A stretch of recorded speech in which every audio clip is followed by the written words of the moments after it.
আসসালামু আলাইকুম। নবম ও দশম শ্রেণীর সকল শিক্ষার্থীরা, আজকের বিষয় গণিত, বিষয় কোড 109। তো গণিত বিষয়টা তোমাদের সবারই আছে, এটা বাধ্যতামূলক কম্পালসারি সাবজেক্ট। তো আমাদের আজকের বিষয় গণিত এবং পরিমিতি। আজকের পাঠ হচ্ছে পরিমিতি অনুশীলনী 16.2 চতুর্ভুজ সংক্রান্ত পরিমাপ।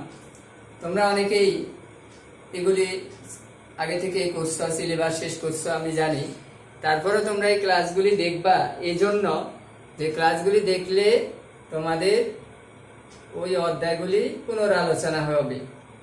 আরেকটা বিষয়, তোমরা যখন বাসায় রিভাইজ করো তখন তোমরা শুধুমাত্র দেখো এবং বুঝো, তারপরে এটা তোমাদের রিভাইজ হয়। কিন্তু যখন ক্লাস করবা তখন দেখবে এবং শুনবে, দুইটা জিনিসই হবে। যে যখন তুমি দেখবা এবং শুনবা তখন এই বিষয়বস্তুটা তোমার মেমোরিতে দীর্ঘ সময়ের জন্য স্থায়ী হবে। আর যখন তুমি শুধু দেখেই রিভাইজ করবা তখন সেই বিষয়গুলি অল্প সময়ের জন্য মেমোরিতে স্থায়ী হয়। সেজন্য তোমরা অবশ্যই ক্লাসগুলি করবে। তো আমাদের আজকের পাঠ হচ্ছে চতুর্ভুজ সংক্রান্ত। চতুর্ভুজটা হচ্ছে বহুভুজ, ত্রিভুজ বহুভুজ, চতুর্ভুজ বহুভুজ। চতুর্ভুজের মধ্যে আবার বিভিন্ন প্রকারভেদ রয়েছে। তো আমরা তো বিভিন্ন প্রকার চতুর্ভুজ চিনি, জানি। চতুর্ভুজের মধ্যে আছে আয়ত, যেমন এটা একটা আয়ত, এই পৃষ্ঠটা একটা আয়ত। তোমাদের যে ক্যালকুলেটর, এটা একটা আয়ত। আমাদের যে ডাস্টার ব্যবহার করি, পৃষ্ঠটা একটি আয়ত। এই স্কেলের যে লম্বা পৃষ্ঠটা, এটাও একটা আয়ত। মানে আয়তের অভাব নাই, আমাদের চারপাশে অনেক আয়তাকার বস্তু রয়েছে, কিন্তু বর্গাকার বস্তু আমরা সচরাচর একটু কম দেখি। যেমন এই বাক্সটার এই পৃষ্ঠটা, এই বাক্সটার এই পৃষ্ঠটা একটা বর্গ, যার সব বাহুগুলির দৈর্ঘ্য সমান। এরকম বর্গাকার জিনিস সচরাচর আমরা কমই দেখে থাকি। তো এখন আমরা দেখব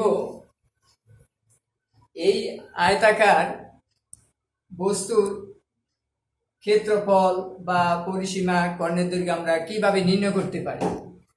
তো চতুর্ভুজ সংক্রান্ত পরিমাপ, 1 নাম্বার হচ্ছে আয়তক্ষেত্র। দেখো এখানে একটা আয়তক্ষেত্র আছে যার নাম হচ্ছে ABCD, তার একটি কর্ণ হচ্ছে AC। তো এই আয়তাকার ক্ষেত্রের দৈর্ঘ্য AB সমান A একক, প্রস্থ BC সমান B একক। তাহলে এই আয়তক্ষেত্রের ক্ষেত্রফল কিভাবে আমরা বের করব? এখানে কর্ণ টানার পর এই আয়তক্ষেত্রটা দুইটি সমান ক্ষেত্রফল বিশিষ্ট ত্রিভুজে বিভক্ত হয়েছে। একটা ত্রিভুজ হচ্ছে ABC, আরেকটা ত্রিভুজ হচ্ছে ACD।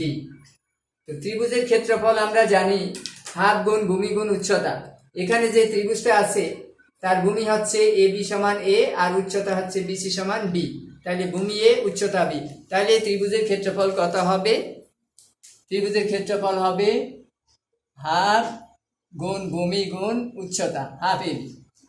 এখানে যে দুইটা ত্রিভুজ আছে, দুইটা ত্রিভুজকে একসাথ করলে হবে আয়তক্ষেত্রটা।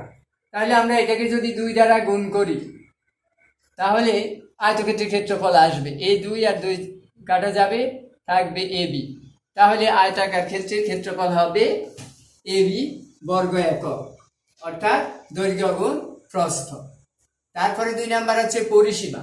পরিসীমা বলতে আমরা কি বুঝি? পরিসীমা বলতে আমরা বুঝি একটা ক্ষেত্রের চারিদিকের চতুর্পাশের রেখার দৈর্ঘ্যটা। তো এই আয়তাকার ক্ষেত্রের একটা বাহু হচ্ছে A, আরেকটা বাহু হচ্ছে B। এ বাহুর বিপরীতে আবার আছে আরেকটা সমান বাহু A, B বাহুর বিপরীতে আরেকটা সমান বাহু B। তাহলে 4টি বাহু যোগ করলে আমরা কি পাচ্ছি? 2A plus 2B। এখান থেকে যদি আমরা 2 কমন নেই তাহলে থাকবে A প্লাস B।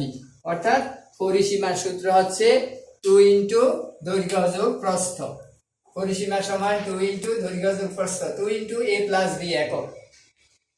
এরপরে আমরা বের করব কর্ণের দৈর্ঘ্য। এখানে আছে দেখো AC একটি কর্ণ আর ABC একটি সমকোণী ত্রিভুজ। তাহলে আমরা যদি পিথাগোরাসের উপপাদ্য প্রয়োগ করি তাহলে আমরা লিখতে পারি AC স্কয়ার সমান AB square plus BC square. অর্থাৎ AC মানে D আমরা লিখতে পারি D square equal to A square plus B square. তাহলে ডি সমান হবে root A square plus B square. তাহলে কর্ণের সূত্র হচ্ছে রুট দৈর্ঘ্য স্কোয়ার প্লাস প্রস্থ স্কোয়ার। এখানে বর্গমূল করলে প্লাস মাইনাস দিতে হবে না, কারণ দৈর্ঘ্য ঋণাত্মক হয় না, সেই জন্য। তাহলে কর্ণের দৈর্ঘ্য সমান হবে root A square plus B square একক। তাহলে আমরা আয়তাকার ক্ষেত্রে তিনটা সূত্র আমরা জানলাম। ক্ষেত্রফল কিভাবে বের করব, পরিসীমা এবং কর্ণের দৈর্ঘ্য। এরপর বর্গক্ষেত্র। বর্গক্ষেত্রের প্রত্যেকটি বাহুর দৈর্ঘ্য সমান। তো বর্গক্ষেত্রের বাহুকে যদি আমি এ দ্বারা প্রকাশ করি, বর্গক্ষেত্রের বাহুর দৈর্ঘ্য এ, তাহলে বর্গক্ষেত্রের ক্ষেত্রফল কত হবে? দেখো এখানে আয়তক্ষেত্রের ক্ষেত্রফল আমরা পেয়েছি কত, এ বি। এখন বর্গক্ষেত্রের যখন আমরা কাজ করব তখন এ আর বি থাকবে না, এ এবং বি দুইটাই সমান হবে। তাহলে আমি যদি এখানে বির পরিবর্তে এ বসাই, তাহলে এ ইন্টু এ, তার মানে কি এ স্কোয়ার। তাহলে বর্গক্ষেত্রের ক্ষেত্রফল হবে এ স্কোয়ার, অর্থাৎ বাহুর বর্গ। তাহলে আমরা কি পেলাম, বর্গক্ষেত্রের ক্ষেত্রফল এ স্কোয়ার বর্গ একক, বাহুর বর্গ। এখন আমরা পরিসীমা বের করব। আমরা যে আয়তাকার ক্ষেত্রে পরিসীমা বের করছি 2 ইন্টু এ প্লাস বি, তাহলে ওখানে আমরা এ প্লাস বি এর পরিবর্তে এ বসাবো। তাহলে কত আসবে, 2 ইন্টু এ আর এ যোগ করলে 2a, তাহলে হবে কত, 4a। তাহলে বর্গাকার ক্ষেত্রের পরিসীমা হচ্ছে 4 ইন্টু বাহুর দৈর্ঘ্য, অর্থাৎ 4a। এরপরে বর্গাকার ক্ষেত্রের কর্ণের দৈর্ঘ্য আমরা বের করব। সেই আমরা আয়তাকার ক্ষেত্রে যে কর্ণের দৈর্ঘ্য পেয়েছি সেখান থেকে আমরা আসতে পারি এ স্কোয়ার প্লাস বি এর পরিবর্তে a square equal to 2a square. এখন এর উপরে যেহেতু বর্গ আছে, এটা পূর্ণবর্গ সংখ্যা, তাহলে তার বর্গমূল করলে এ হবে, রুটের বাইরে আসবে, তাহলে এ, আর 2 পূর্ণবর্গ সংখ্যা না, এই জন্য থাকবে √2। তাহলে আমরা বর্গের কর্ণের দৈর্ঘ্য পেলাম এ √2। তাহলে বর্গের কর্ণের দৈর্ঘ্য হবে এ √2 একক। তোমরা এখানে খেয়াল রাখবে, এ √2 লিখবে, কখনো আবার √2a লেখার চেষ্টা করো না, কারণ √2a লিখতে গেলে অনেক সময় যদি রেখাটা দাগটা একটু টান পড়ে, তাহলে যদি এরকম চলে আসে তাহলে কিন্তু ভুল হবে, কারণ এর উপরে রুট নাই। এটা লেখার সময় হয়তো হাতের টানে এটা একটু রেখাটা বাড়তে পারে, তাহলে কিন্তু ভুল হয়ে যাবে। এই জন্য তোমরা এরকম করে লিখবা না, এ √2 লিখবে, এটা আগে থাকবে। এরপরে আছে 3 নাম্বার সামান্তরিক ক্ষেত্র। সামান্তরিক আসবে আয়তাকার ক্ষেত্রেরই একটা রূপ, অর্থাৎ এখানে কোণগুলি সমকোণ হবে না। তো সামান্তরিকের যে বাহুর দৈর্ঘ্য ভূমির সমান্তরাল সেটা হচ্ছে ভূমি। তো সামান্তরিকের ভূমি হচ্ছে EF ইকুয়াল টু বি একক, আমি ধরে নিলাম। উচ্চতা HK ইকুয়াল টু H একক। তাহলে ভূমি এবং উচ্চতা যদি জানা থাকে, সামান্তরিকের ক্ষেত্রফল হবে ভূমি গুণ উচ্চতা, অর্থাৎ BH বর্গ একক। এরপরে ক্ষেত্রফলের আরেকটা সূত্র আছে, এখানে HF হচ্ছে একটি কর্ণ।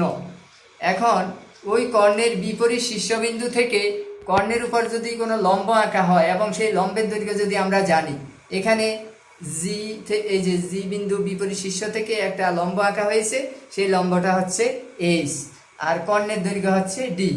যদি কর্ণের উপর বিপরীত শীর্ষ থেকে অঙ্কিত লম্বের দৈর্ঘ্য এবং কর্ণের দৈর্ঘ্য জানা থাকে, তাহলে সামান্তরিকের ক্ষেত্রফল হবে DH, অর্থাৎ কর্ণ ইন্টু কর্ণের উপরে বিপরীত শীর্ষ থেকে অঙ্কিত লম্বের দৈর্ঘ্য DH। তাহলে সামান্তরিক ক্ষেত্রের ক্ষেত্রফলের আমরা দুইটা সূত্র দেখলাম।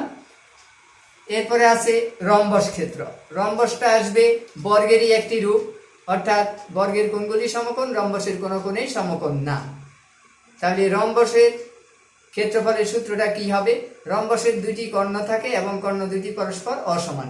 আমরা ধরে নিচ্ছি কর্ণ PN ইকুয়াল টু D1 একক এবং কর্ণ OM ইকুয়াল টু D2 একক। তাহলে রম্বসের ক্ষেত্রফল হবে হাফ D1 D2 বর্গ একক, রম্বসের ক্ষেত্রফলের সূত্র। 5 নাম্বার আছে ট্রাপিজিয়াম ক্ষেত্র। ট্রাপিজিয়াম হচ্ছে যে চতুর্ভুজের দুইটি বিপরীত বাহু পরস্পর সমান্তরাল।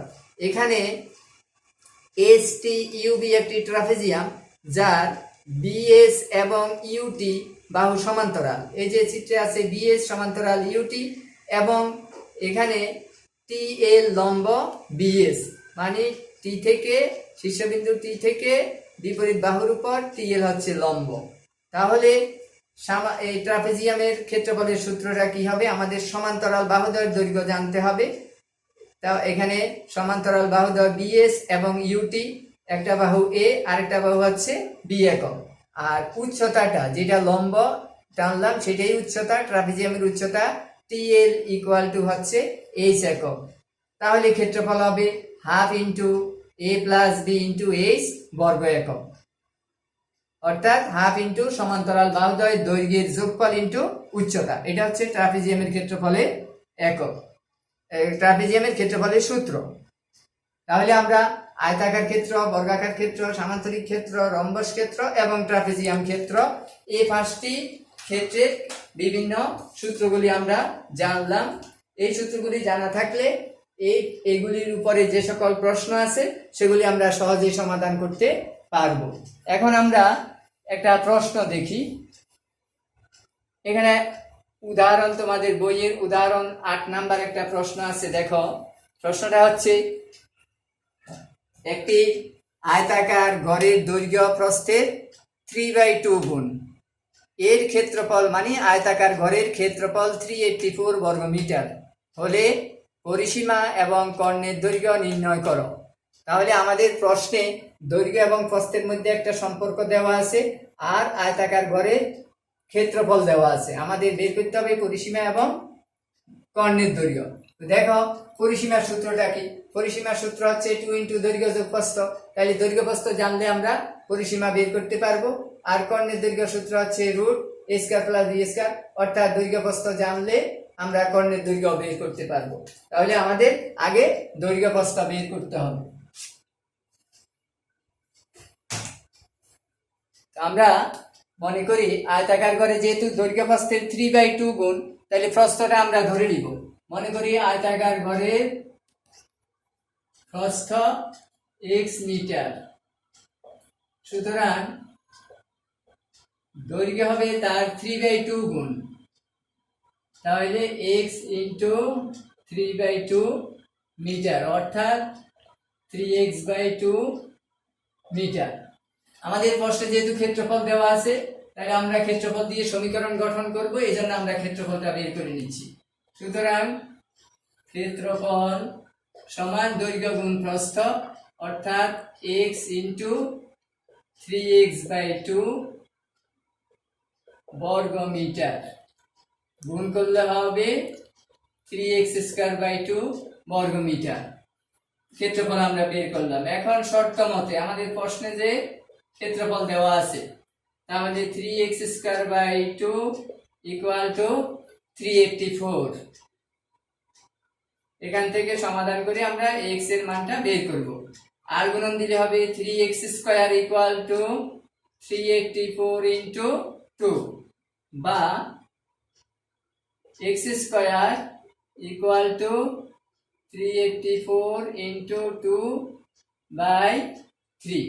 3 দিয়ে 384 কে আমরা ভাগ দিব।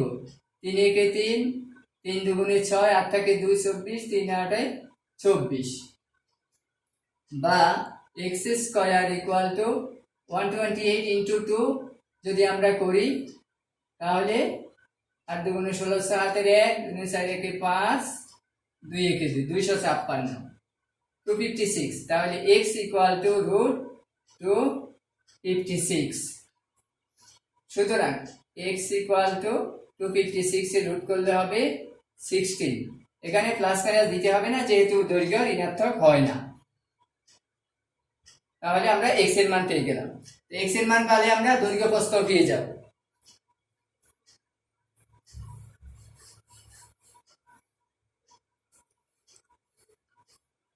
সুতরাং দৈর্ঘ্য, সুতরাং প্রস্থ এখানে আমরা লিখতে পারি, প্রস্থ হচ্ছে কত? x, x মানে কত? 16, আর দৈর্ঘ্য হবে 16 ইন্টু 3/2।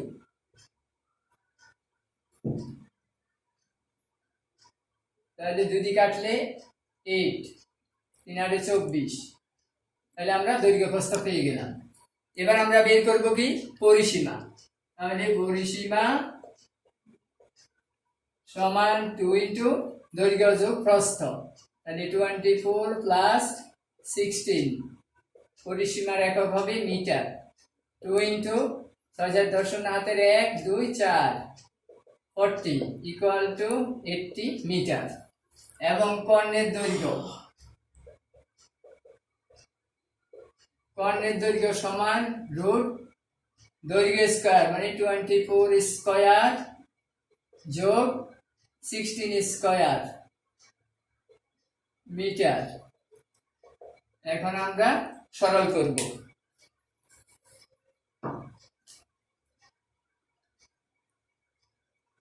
সরল করলে 24 স্কয়ার করলে কত আসবে? 576 প্লাস 16 এর বর্গ করলে 256। এরপর আমরা দুইটা যোগ করি।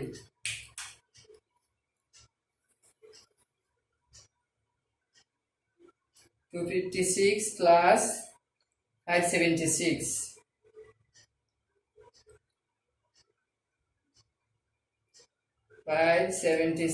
Plus 256 equal to 832। এখন এটার বর্গমূল বের করব। 832 বর্গমূল বের করি। রুট 832 ইকুয়াল টু 28.84 প্রায় 28.84 মিটার প্রায় 28.84 মিটার প্রায়। তাহলে আমরা পরিসীমা পেলাম এবং কর্ণের দৈর্ঘ্য পেলাম। আমরা আজকে এখানে শেষ করব। সবাইকে ধন্যবাদ। তোমরা এই সূত্রগুলি একটু দেখবে, পরবর্তী ক্লাসে আমরা অন্য প্রশ্ন সমাধান করব। সবাইকে ধন্যবাদ।